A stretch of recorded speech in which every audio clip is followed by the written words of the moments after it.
Salve, salve, minha gente! Sejam muito bem-vindos a mais uma edição do Negritudes, programa especial aqui da TV Alba em celebração ao Novembro Negro. Aqui você já sabe, a cada edição, uma história, vivências, experiências, lutas e conquistas diferentes, conquistas do nosso povo preto. E hoje, diretamente daqui do Goethe Institute, local escolhido pelo nosso convidado de hoje, convidado mais do que especial, inclusive local aqui escolhido por ele. E por falar do nosso convidado de hoje, olha só, meus amigos, ele é escritor, roteirista, dramaturgo, ator, apresentador de televisão, o cara é multi-artista. Quer saber quem é? Ficou curioso? Vamos lá comigo.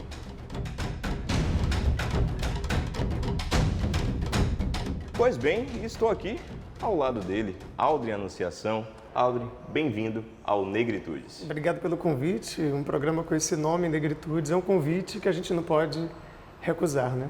Pois é, olha só, já fiz uma breve apresentação aqui na nossa abertura, falei um pouco do seu currículo, mas para a gente começar, sempre faço isso com os nossos convidados, queria que você se apresentasse, falasse quem é o Aldrin Anunciação, onde foi que o Aldrin nasceu, onde foi que ele passou a infância. Conta aí um pouco aí, fazer essa retrospectiva aí da sua vida, como foi a sua infância. Rapaz, falar de si mesmo é tão difícil, né? É uma missão muito forte falar de si, porque a gente está vivendo, né? A gente não está se vendo. Mas, olhando para trás um pouquinho assim, eu percebo que o Aldrin é um cara que nasceu em Salvador, no bairro de Nazaré, ali em Nazaré, naquela região, na Climério. Cheguei no mundo ali naquela maternidade.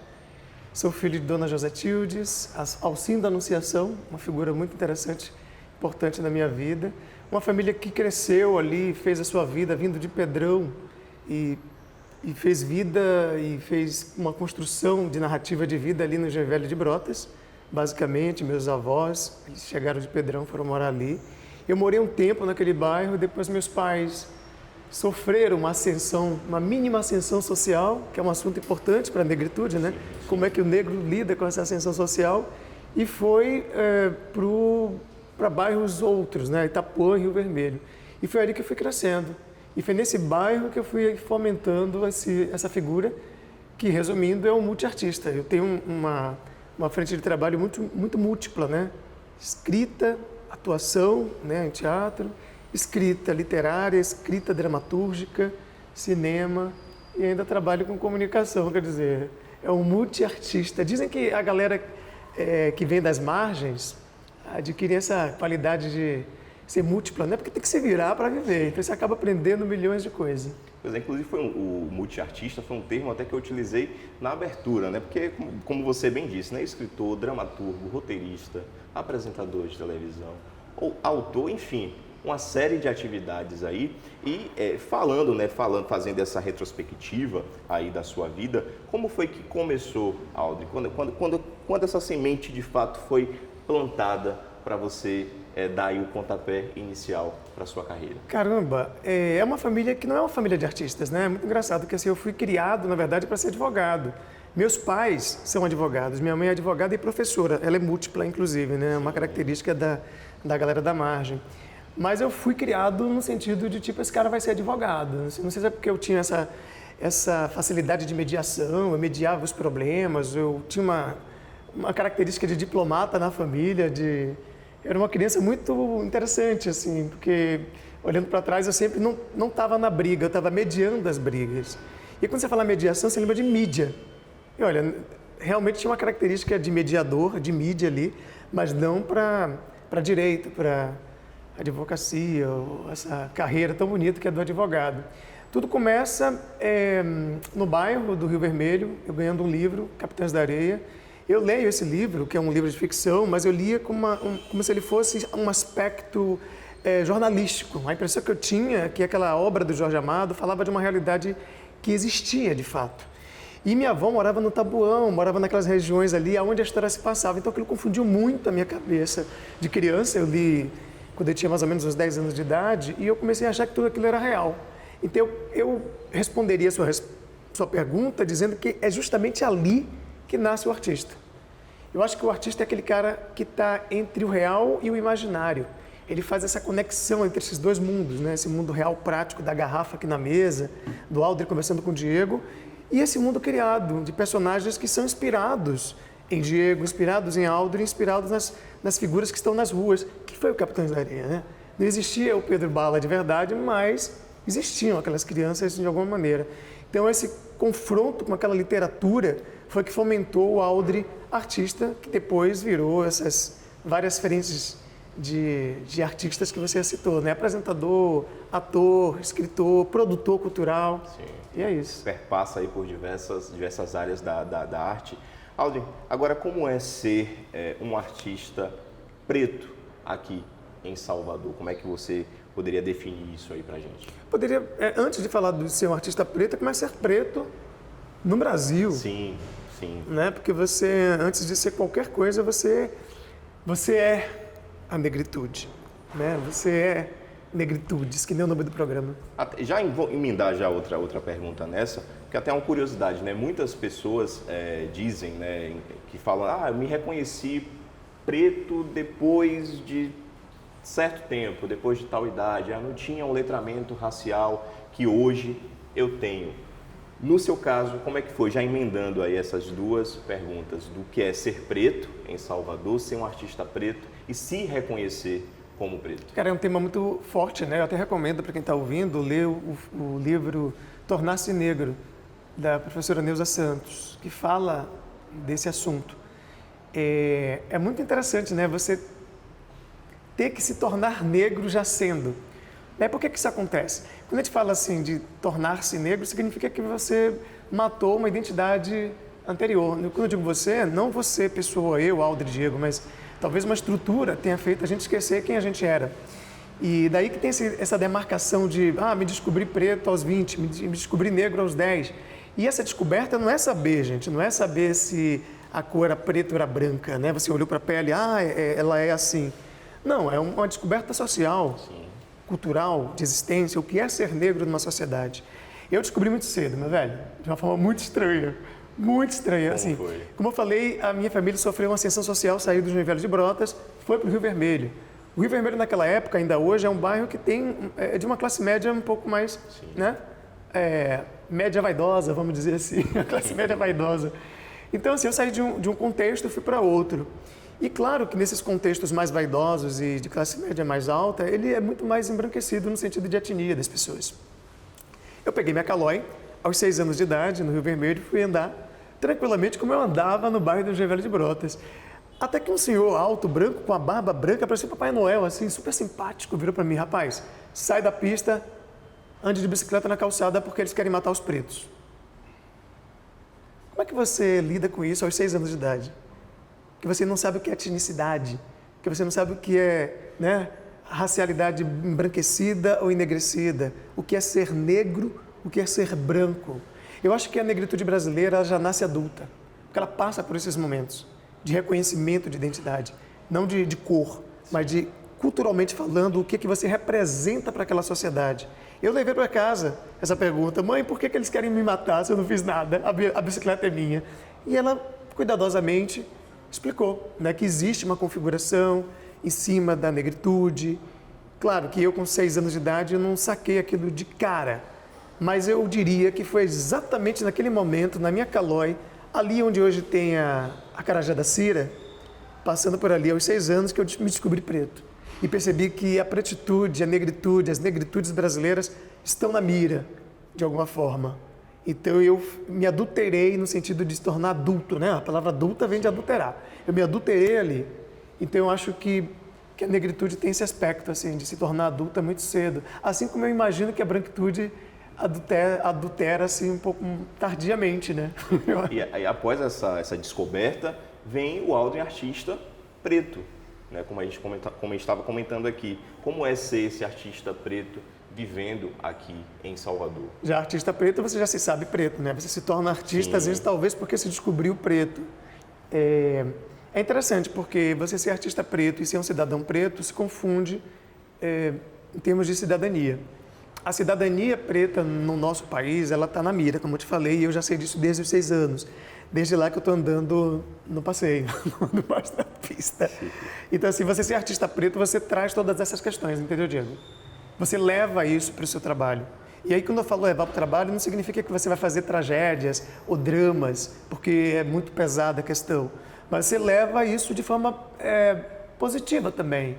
Olha o filme El Paió, trazendo essas questões identitárias de uma maneira leve e divertida. Olha a Medida Provisória, trazendo a questão da identidade de forma de aventura, de um thriller.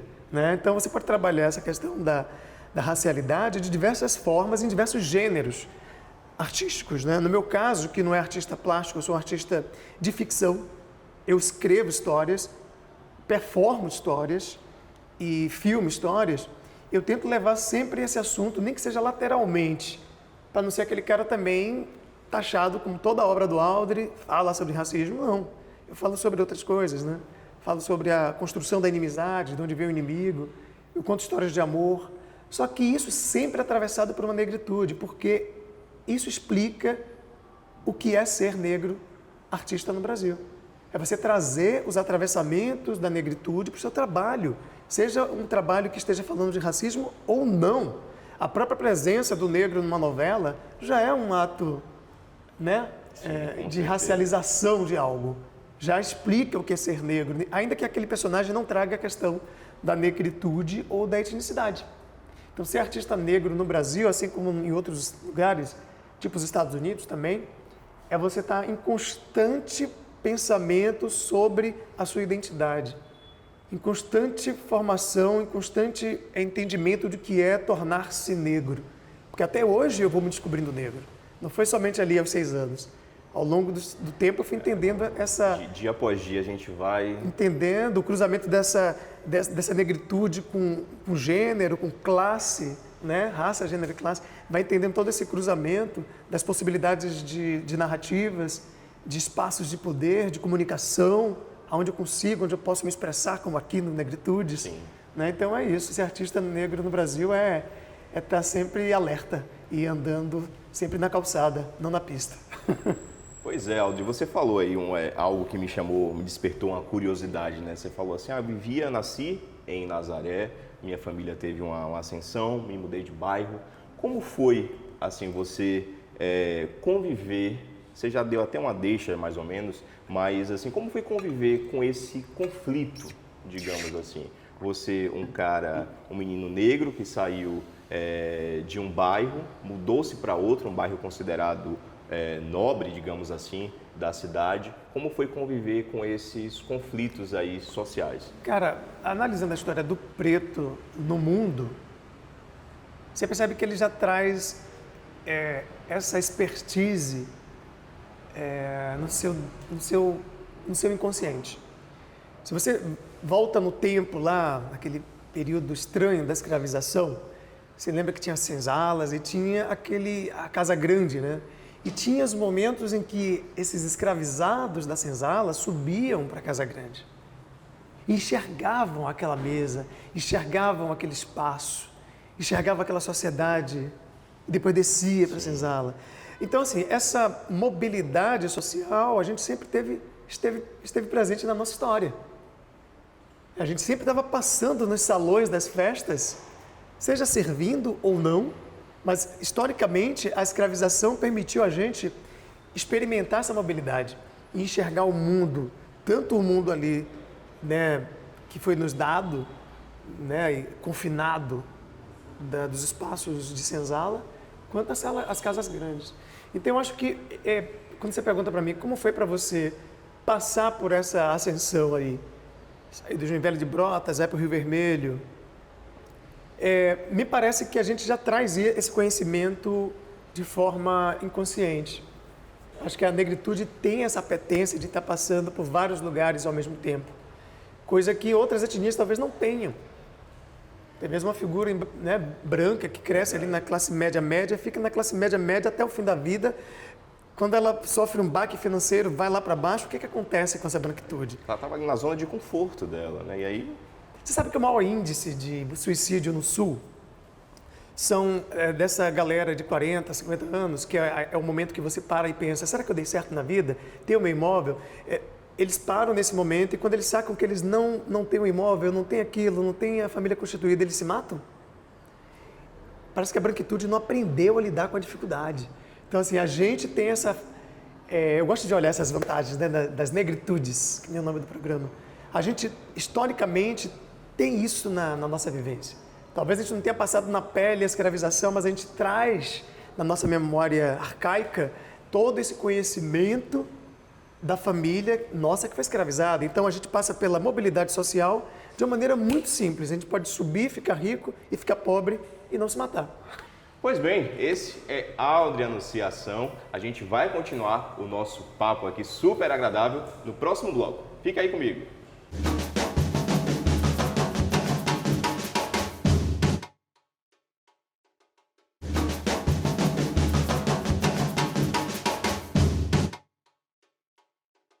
Estamos de volta com o nosso Negritudes, esse programa especial aqui da nossa TV Alba em celebração ao Novembro Negro. A cada programa, a cada encontro aqui, novas histórias, novas experiências. E hoje aqui trocando experiências com Aldre Anunciação, nosso convidado de hoje. E hoje o nosso programa é diretamente aqui do Goethe Institute, local escolhido por você. E queria que você explicasse pra gente aqui o motivo da escolha desse local, Aldo. Caramba, eu adoro esses cruzamentos, assim, esses lugares menos conhecidos, né? Que passam por nossa história. Além do Goethe estar aqui no Corredor da Vitória, e a gente sabe por que se chama Corredor da Vitória, né? Que é a independência da Bahia. Sim. Aqui o Corredor da Vitória tem uma importância muito grande para a revolta dos malês, né? Não sei se você sabe que as mulheres ganhadeiras, elas que comunicaram, através vendendo os quitutes nos casarões aqui dessa rua, elas comunicaram todo o levante para os seus irmãos e irmãs que estavam trabalhando nos casarões aqui dessa rua. Então, foi um espaço muito importante para que o levante acontecesse daquela forma que ele aconteceu, pelo menos em termos comunicacionais. Eu costumo dizer que essas ganhadeiras eram tipo o Twitter da época, né? Você não podia twittar para a amiga que vai ter a revolta dos malês, então ela saía com o quitute e ia falando. E foi nessa rua onde tem esses casarões, e aqui é um desses casarões. Esse casarão é muito antigo, e está instalado hoje, paradoxalmente, um consulado alemão, né, honorário, e também um Instituto Cultural Alemão. Qual é a outra razão de por que aqui dentro desse Instituto Alemão está ocidentalizado? Na década de 70, o movimento negro usou bastante esse espaço aqui. Era um espaço muito bonito, no sentido de abraçar algumas causas políticas da época, como na época havia uma impressão de que era aqui uma terra alemã, tipo assim, um território alemão, por exemplo. Políticos estavam sendo perseguidos, entravam aqui, a polícia não podia pegar mais, porque a casa abraçava e dizia, aqui é um espaço alemão, ninguém entra, então aqui é um outro regimento. O movimento negro também, ele foi muito forte, ele utilizou esses espaços aqui no sentido de proteção de uma sociedade que era refratária ao movimento negro. Então, muitas reuniões aconteceram aqui dentro. Então, por conta da revolta dos malês, o movimento negro e esses políticos que utilizavam esse espaço como proteção, que eu escolhi esse lugar que eu acho muito importante, né? Pois é, só para reforçar, né, para quem não conhece, o Goethe Institute fica aqui no Corredor da Vitória, como o Aldo já falou, logo depois da Praça do Campo Grande, da Praça 2 de Julho, vocês já se deparam com esse casarão amarelo aqui, belíssimo. Olha, Aldre, a gente vai falar agora dos seus trabalhos. A gente iniciou nosso bate-papo aqui falando aí da sua trajetória, falando das suas vivências aí como roteirista, dramaturgo, autor, escritor, enfim, uma série de atividades. E você já falou dele, claro que não poderia ficar de fora aqui do nosso bate-papo. Na Bíblia, não. A gente pode dizer aí que é o seu... Como é que eu posso? Divisor de águas, talvez?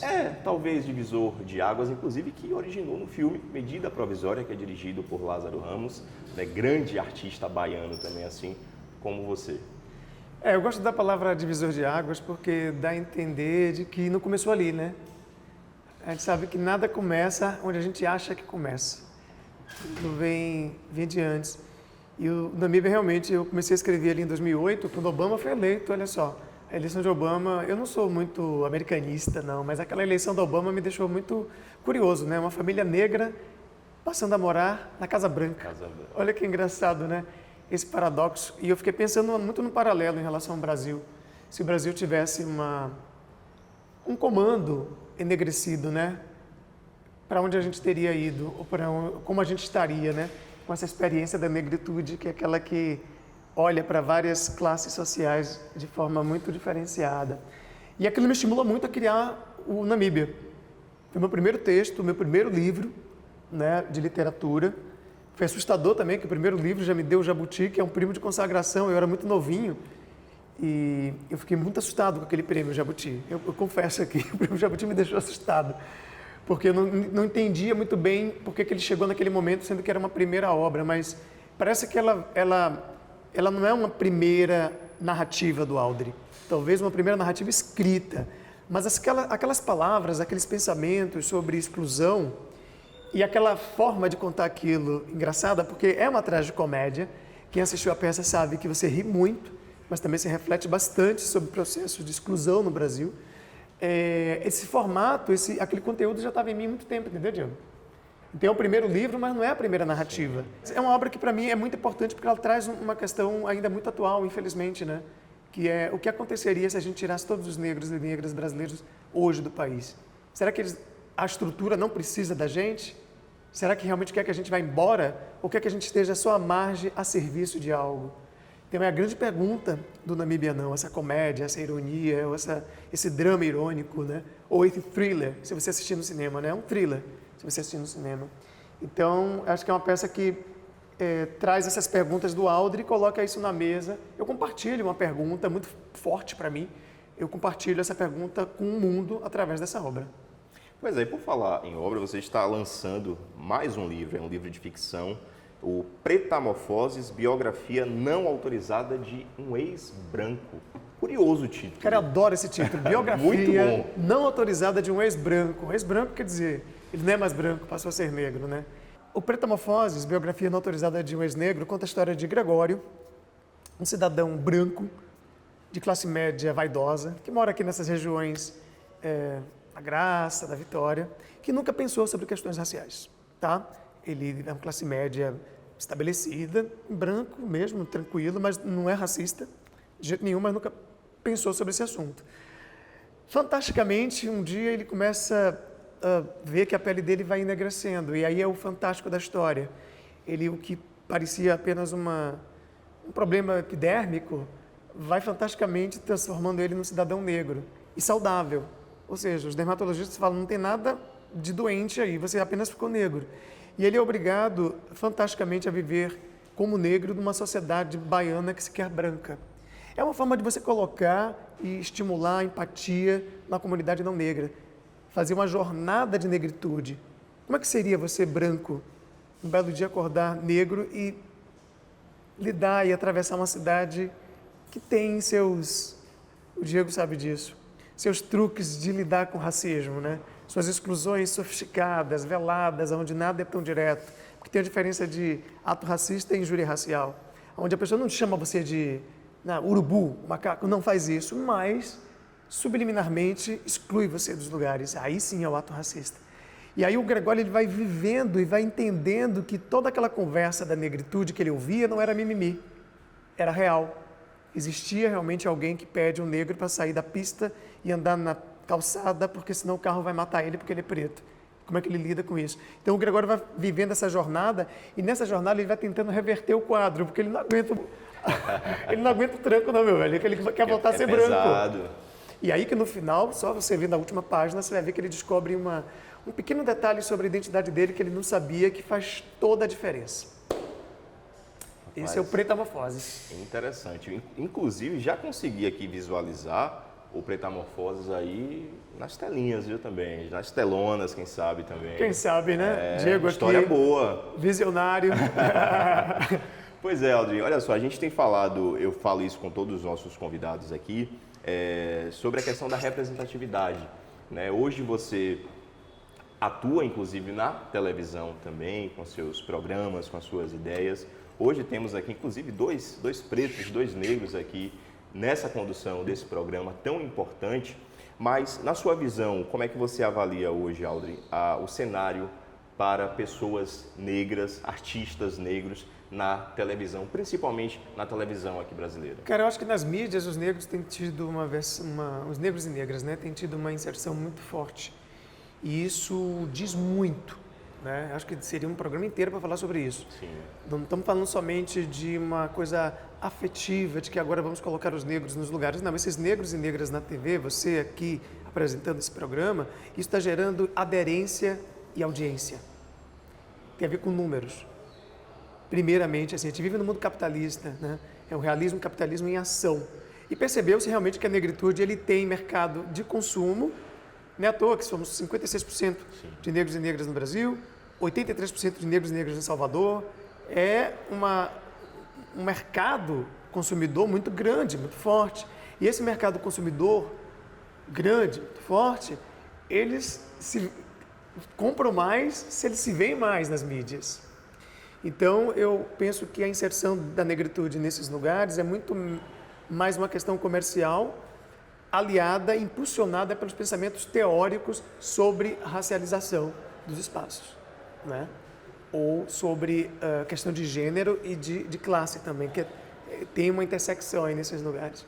Então, eu acho que essa presença está muito forte, é muito bonito de se ver. Eu costumo sempre dizer para a comunidade negra, se você estiver zapeando na televisão, aparecer um preto, pare, porque aquela parada vai criar um algoritmo de perceber que você quer se ver na TV e vai expressar uma vontade sua.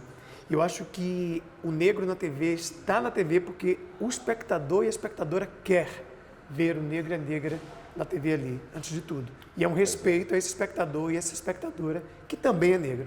Pois é, e que venham muito mais negros e negras ocupando aqui espaços na televisão, em outros locais também de destaque que a gente precisa. Agora, Aldo, a gente já está chegando ao finalzinho do nosso programa. Pois é, o que é bom, né? O tempo passa, a gente nem percebe, né? Quando o papo é agradável. Me diga uma coisa, você é referência para muitas pessoas, muitos jovens pretos, inclusive, e digo até, eu estando aqui conversando contigo hoje, digo para você, você é referência. E é uma responsabilidade aqui estar ao seu lado hoje, aqui te entrevistando. Mas eu tenho certeza, assim como para mim, você também tem as suas referências pretas. Quem são essas pessoas aí que inspiram o Aldrin? E já emendando uma outra pergunta, quais são os sonhos do Aldrin daqui para frente? Cara, as minhas referências, né? Eu sou um cara muito histórico, assim, eu adoro revisitar baús da historicidade, assim, e perceber tantas figuras negras que a gente não deu bola ali, né? Quando fala a gente, a estrutura midiática, a estrutura histórica ou a história oficial, né? Tem uma figura chamada João Cândido, um baiano que viajou para a França, conheceu uma trupe da Josephine Baker e voltou para o Brasil. Ela, inclusive, apelidou ele do Chocolat. João Cândido, um baiano. Ele volta, vai para o Rio de Janeiro, cria uma companhia de revista chamada Teatro Negro de Revistas. E foi a maior bilheteria de teatro de 1925 e 1926. Esse cara você não aprende nas escolas de teatro. Eu me formei em teatro, fiquei 7 anos nela e não se tocou no nome do João Cândido, né? Quando eu descobri a história dele, com certeza ele se tornou uma referência para mim. Porque ele traz essa ideia do negro não só performando, né, artisticamente na frente da câmera ou do palco, em cima do palco na época dele, mas também articulando o seu modo de produção, sendo dono do seu espetáculo, cuidando da sua bilheteria. Ele fez a maior bilheteria de teatro de revista do Brasil naquela época. Ele conseguiu fazer turnês internacionais. Tudo isso articulando um pensamento de empreendedorismo afro, vamos dizer assim, e criando conexões com outros países, como a França. Então, o João Cândido, quem não souber, bota lá, João Cândido, do Chocolat, né, D-U, Chocolat, né, sem o E no final. Essa figura é importantíssima e admiro muito o Abdias do Nascimento, pelo cruzamento que ele tem das artes e da política e do pensamento social, e dos conceitos que ele trouxe para a gente, que ele conseguiu fomentar e que ajuda a gente a entender um pouco os nossos modos de organização. O quilombismo, por exemplo, do pensamento, o conceito de quilombismo do Abdias. Se você pensa, estuda esse conceito, ou só ouve, né, que é uma palavra que já traz essa configuração, que foi inspiração para criar o Afrobunker, por exemplo, no Medida Provisória, essa ideia do aquilombar-se, né, de Diego se juntar com Aldre para poder se juntar com outros parceiros não negros e fazer outros trabalhos, isso é aquilombar-se, né? Isso é criar o seu modo de produção. Então eu citaria essas duas referências, Abdias do Nascimento e João Cândido do Chocolat. A outra pergunta que você fez foi em relação... Sonhos. Rapidamente, inclusive já com a outra pergunta, já só para a gente encerrar aqui o nosso bate-papo, queria que você deixasse também um recado aí nesse Novembro Negro, nesse mais um 20 de novembro aí, dia da consciência negra. Um sonho do Aldrin e um recado aí para a galera. Cara, ele me deu só um sonho, eu tenho vários sonhos, Diego. Nossa! São muitos, inúmeros. São muitos. Inclusive, quando você realiza um, você... Não se engane, viu, gente? Quando você realizar um sonho, você vai criar outro. É o mundo capital mesmo. Mas quando os sonhos são positivos, que eles venham cada vez mais. E é o que move a gente, né? Dizem que é claro. Isso que faz a gente ficar vivo. Com certeza. Você está criando sonhos. Eu realizei alguns sonhos e eu tenho um outro grande sonho que é, assim, ter uma articulação de negritudes no formato, digamos, não vou dizer capital, porque é uma palavra muito feia hoje em dia, capitalismo, mas no formato de produção, assim, uma negritude organizada no sentido de produzir os seus trabalhos e passarem a ganhar os royalties dos seus próprios trabalhos. Isso é um sonho que eu tenho, de que a nossa cultura negra ela passa a ser gerida pelos próprios negros em parceria com os não negros, né? Que a gente deixe ou pare de ser espoliado em nossas criações, em nossos trabalhos, que nosso trabalho possa gerar recursos não só financeiros, mas culturais para a nossa própria comunidade. Isso é um sonho que eu tenho, porque a gente não está fazendo isso ainda. Ainda é uma articulação muito espoliada, né, da negritude no processo de criação artística e econômico também. E a mensagem que eu deixo para esse Novembro Negro é que a gente pense as questões da negritude não somente no novembro. Vamos articular esse pensamento da negritude para dezembro. Aproveita o embalo. Dezembro, janeiro, fevereiro, março, abril, maio, junho, julho, agosto, setembro. Respira ali em outubro e volta a falar em novembro. Mas acho que a gente precisa ir minimamente de uns 10, 11 meses falando sobre isso, porque é gostoso falar sobre negritude. Falar sobre negritude não é somente falar de dor, de racismo, é falar de dor, de racismo, mas também de alegria, de comédias, né, de conquistas, de redescobertas de figuras pretas que estão lá atrás, a gente não sabia. Tentar imaginar essa figura, como é que seria hoje o João Cândido, o Abdias. Então é isso, é a mensagem que eu deixo para a gente. Pensemos e nos divirtamos assim, com a questão da negritude ao longo do ano. Aldrin, muito obrigado aí por ter aceitado compartilhar um pouco aí da sua história com a gente. Nosso Negritudes vai ficando por aqui, né? Programa concluído com sucesso e com gostinho de quero mais. Então não se preocupe, até uma próxima. Tem mais Negritudes aqui na nossa TV Alba. Tchau, tchau. Tchau.